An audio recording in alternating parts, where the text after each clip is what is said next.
युमा यसरी पिराहरू बुनेर चाहिँ तपाईलाई के फाइदा हुँदो रहेछ, के अनुभव तपाईले बटुल्नु भएको? अब यो प्लास्टिकको चाहिँ गाउँमा गार्बेज हटाउनु अनि गाउँ सफा पार्नुको लागि बुनेको।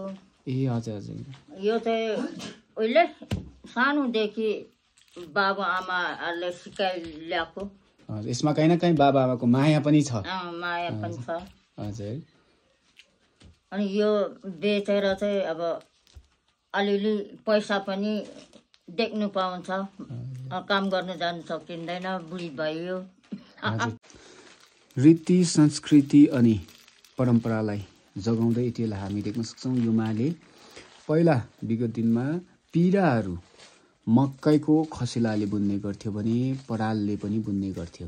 तर अहिले अब यो मोडर्न जमाना आएको बेला अनयुज जुन हामीले गार्बेजहरू हुन्छ त्यस्तोबाट पनि प्लास्टिकहरू निकालेर यति बेला भने सही प्रयोग गरिरहेको यो दृश्य तपाईहरुबीच साझा गर्न चाहे। कहीँ न कहीँ यसले हाम्रो रीति संस्कृतिदेखि ल्याएर इन्भाइरोमेन्ट पनि बाँचिरहेको अनि रीति संस्कृति पनि हाम्रो बाँचिरहेको जगिरहेको हामी देख्छौँ।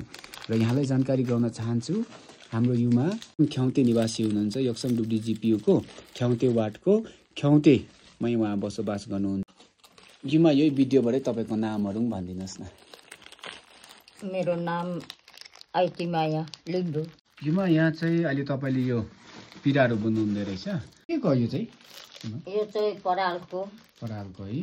परालहरूको त पहिल्यैदेखि बुन्नु भएको नि? पहिल्यैदेखि बुनेको पराल। अन्त यो बुन्नु भएको चाहिँ 3-4 साल भयो होला, 4-5 साल। ए हजुर। अलिअलि तपाईहरुले यो जुन चाहिँ पिराहरू बुन्नु हुँदैछ, प्लास्टिकको बुन्नु सिक्यो भने पनि खसेलाहरूको बुन्नु सकिन्छ त्यही आधारले? सबै सकिन्छ, एउटै।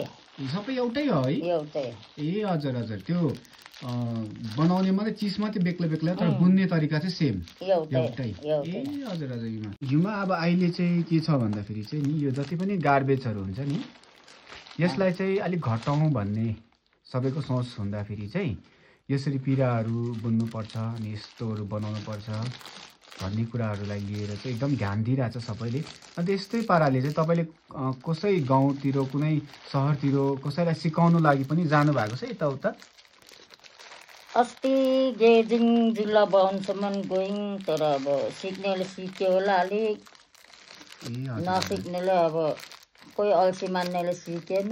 यसरी नै युमालाई पनि स्कुलहरूतिर कहाँतिर यसो सिकाइदिनु नानीहरूलाई भनेर बोलाउनु भने जानु भ्याउनु हो कहाँतिर? अब बुन्यो भने त बोलायो भने त सिकाउनु त जानु पर्यो। ए हजुर हजुर।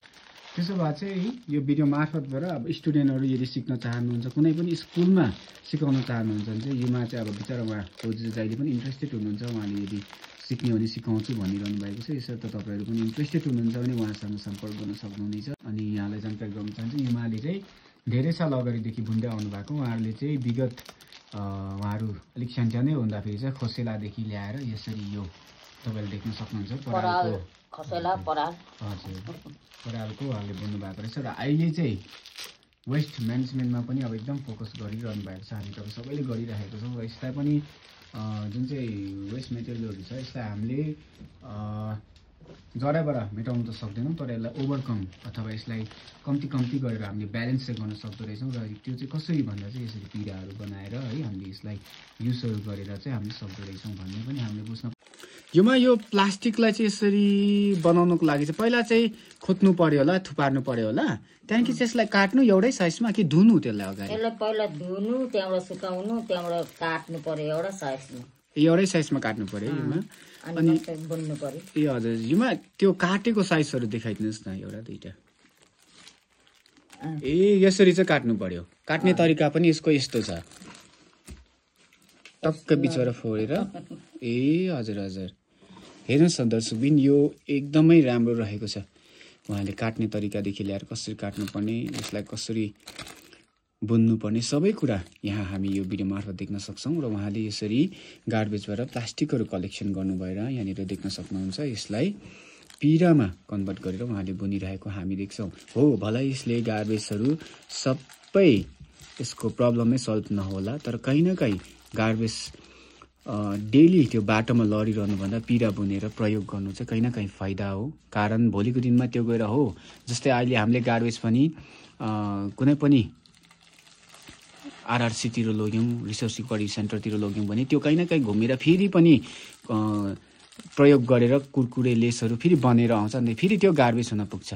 तर यसरी हामीले पिराहरू बनायौँ भने कहीँ न कहीँ हाम्रो इन्कम सोर्स पनि बनिन सक्दो रहेछ दर्शकबिन। अनि कहीँ न कहीँ यो गार्बेज पनि ओभरकम हुँदो रहेछ। जस्तो यो प्लास्टिकहरू बाटोमा लडिरहेको थिएको भए दिनरात होइन गार्बेजको रूपमा हामीले पाउँथ्यौँ होला। तर आज हेर्नुहोस् हामीले यसलाई ह्यान्डमेड पिरा हामी भन्ने गर्छौँ। हाम्रो जुन चाहिँ रीति संस्कृतिसँग जुडेको पिरा त्यो बन्न सक्षम भएको छ र यो एकदमै कलरफुल अनि देख्न लायक रहेको छ। यसर्थ हामीले बुझ्नुपर्ने जान्नुपर्ने कुरा हो। भोलि दिनमा यो गार्बेज हुन सक्छ, तर त्यो रोडमा अहिले नै गार्बेज भएर बस्नुभन्दा त पिरा बनाएर हामी यसको माथि बसेको चाहिँ ठिक होला भन्ने क्रममा चाहिँ यति बेला यो मैले आज पिराहरू बुन्दै गरेको देखेँ। अनि यो मैले सानो एउटा भिडियो बनाएर लाउने इच्छा गरेको हुनाले गर्दाखेरि तपाईँहरूबिच साझा गरिरहेको छु। र कहीँ न कहीँ मलाई लाग्छ यो भिडियो भलै तपाईँहरूलाई मन पर्दैन होला, तर यसमा धेरैवटा सन्देशहरू लुकेको छ, तपाईँले देख्न सक्नुहुन्छ। कारण हामी तपाईँ सबैले जुनै पनि चिजलाई हामीले सही पाराले प्रयोग गर्न सिक्यौँ भने सही आफै भएर जान्दो रहेछ भन्ने कुरा पनि हामी यहाँबाट जान्न सक्छौँ।